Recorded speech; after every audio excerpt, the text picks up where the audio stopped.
Mensagem número 23, Adoração e Fraternidade, baseada numa passagem da primeira epístola de João, capítulo 4, versículo 21, onde ele diz: Ora, temos da parte dele este mandamento, que aquele que ama a Deus, ame também a seu irmão. E Emmanuel comenta: Construirás santuários primorosos no culto ao Senhor da vida.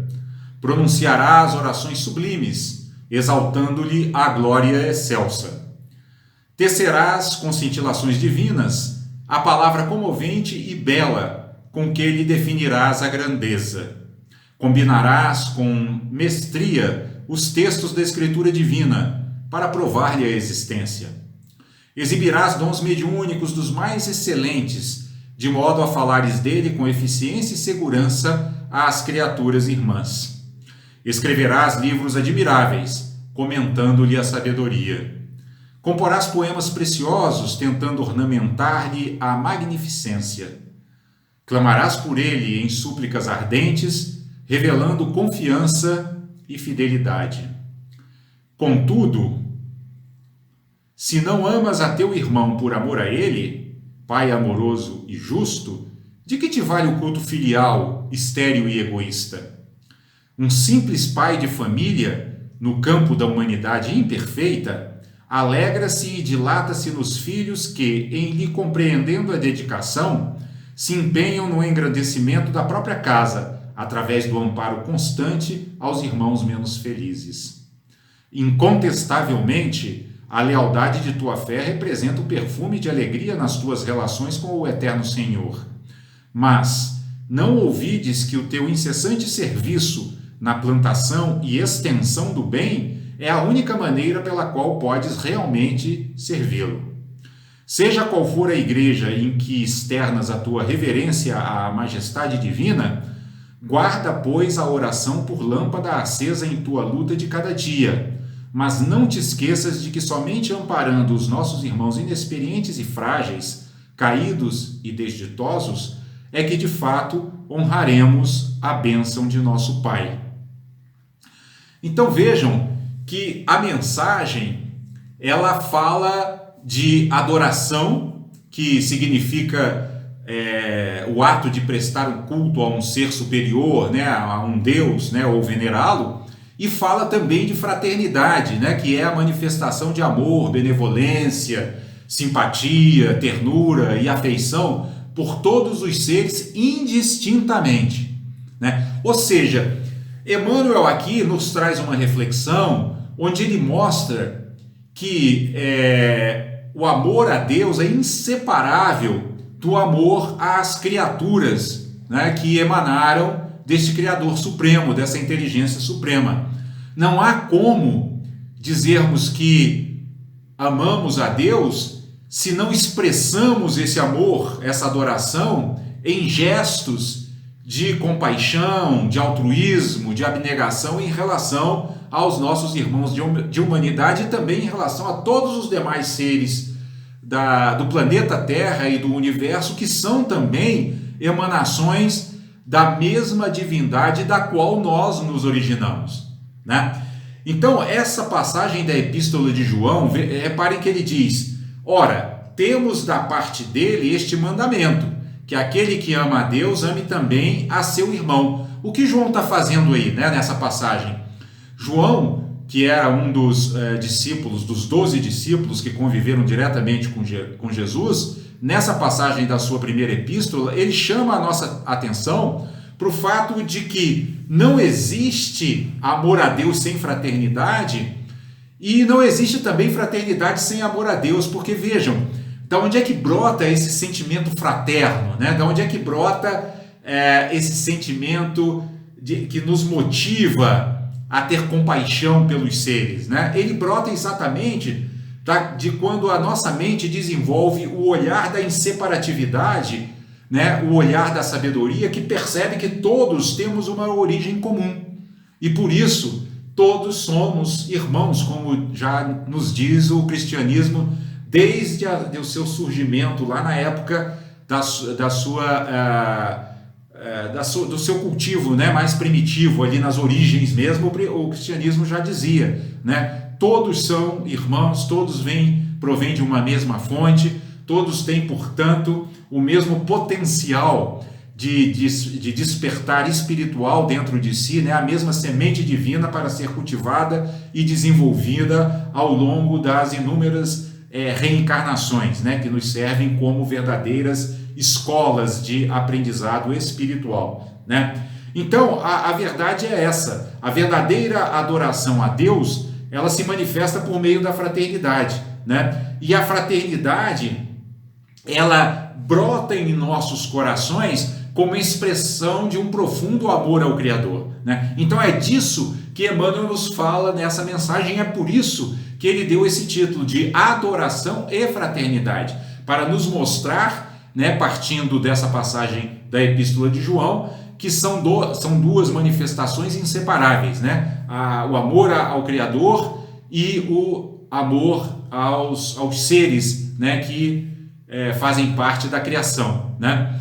E é interessante a gente perceber que ao longo dessa mensagem, né, ela vai nos induzindo a aprofundar uma reflexão a respeito dessa percepção sobre esse princípio único que está na origem de todas as coisas e que nós chamamos de Deus, né? E a mensagem também nos mostra que quanto mais conectados, né, com essa divindade que habita tanto fora de nós quanto dentro de nós, quanto mais conectados estivermos com essa divindade, mais despertará em nossos corações um forte sentimento de conexão com tudo e todos, né, que existem no universo.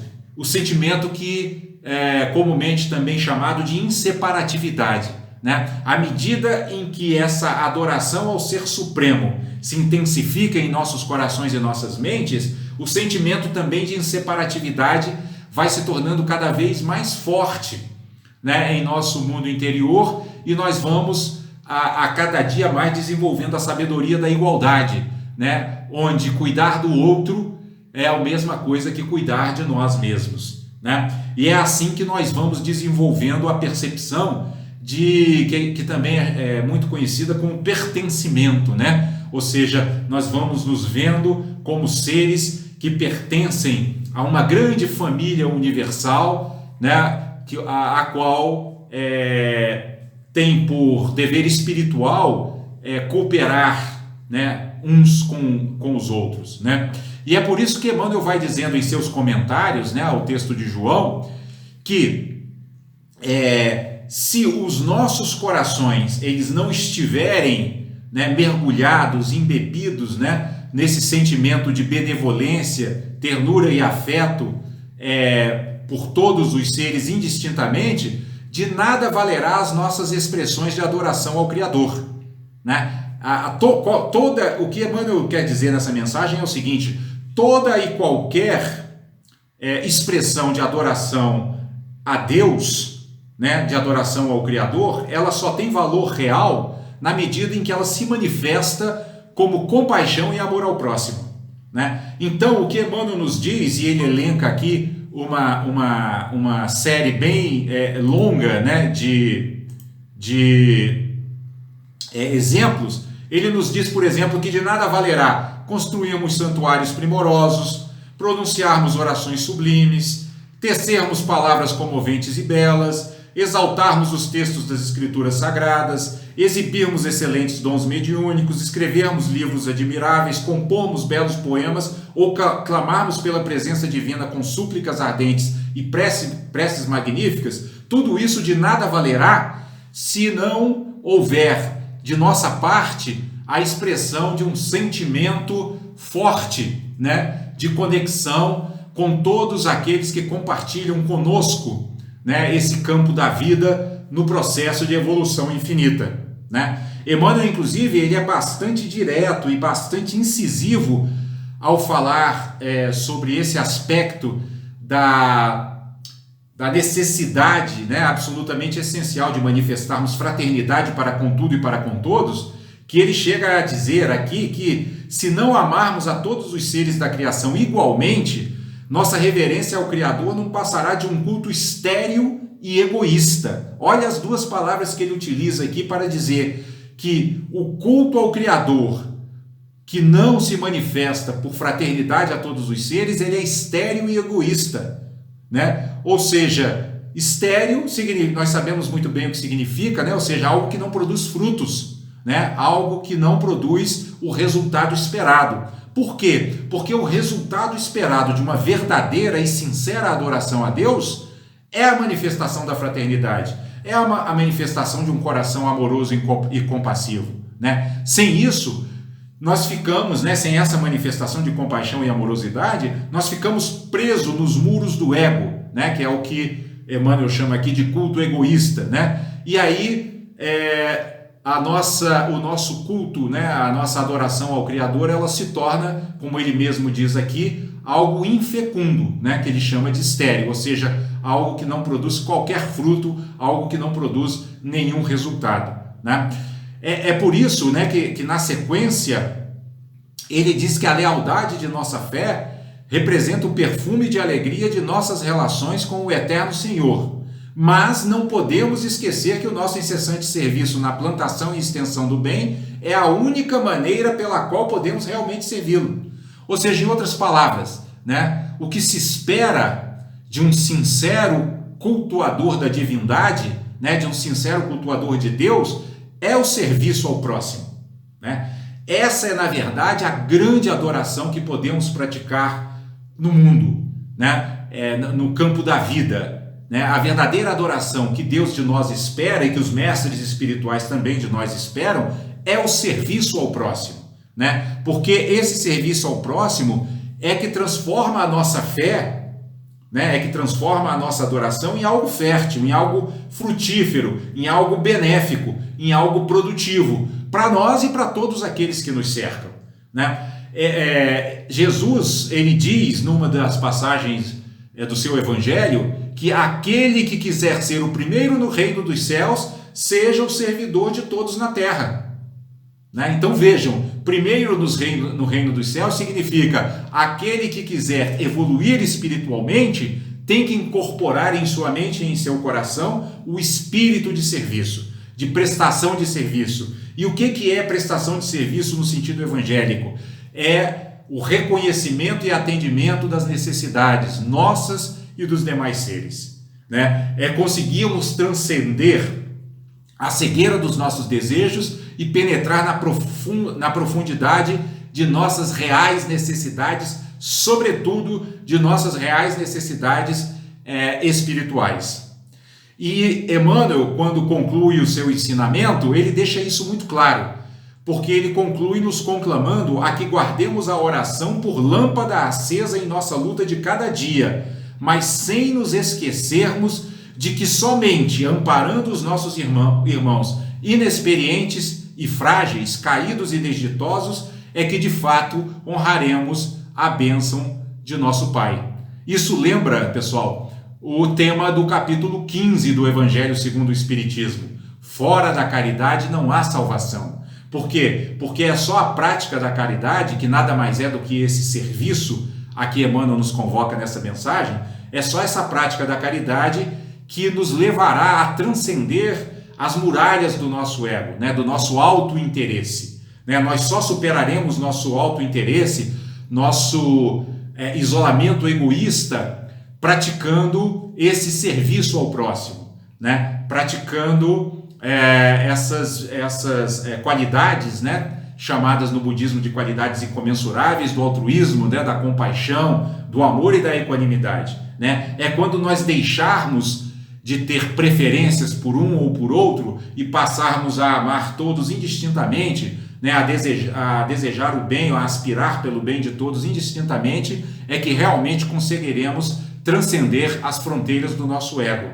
E aí é que vem a beleza de todo o cultivo da espiritualidade. Por quê? Porque quando conseguimos transcender as fronteiras do nosso ego, nós servimos ao outro e ao mesmo tempo nos libertamos espiritualmente de todas essas prisões que criamos, né? Essas prisões à necessidade de sermos elogiados, né?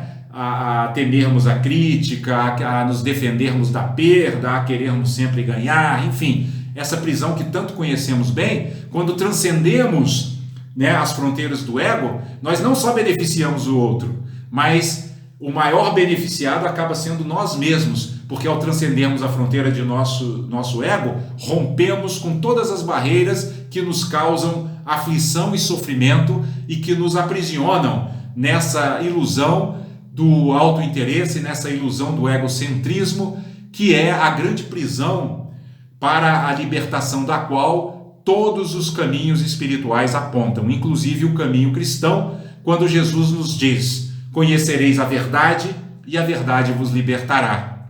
E que verdade é essa que Jesus está se referindo? É a verdade da necessidade de transcendermos nossos interesses pessoais, entendermos que estamos conectados a todos os seres do universo pelo princípio da inseparatividade e percebemos que a felicidade do outro e a nossa felicidade não são algo que se opõem entre si, mas que a felicidade do outro e a nossa felicidade estão integradas. Ou seja, em outras palavras, só seremos felizes quando soubermos fazer também os outros felizes.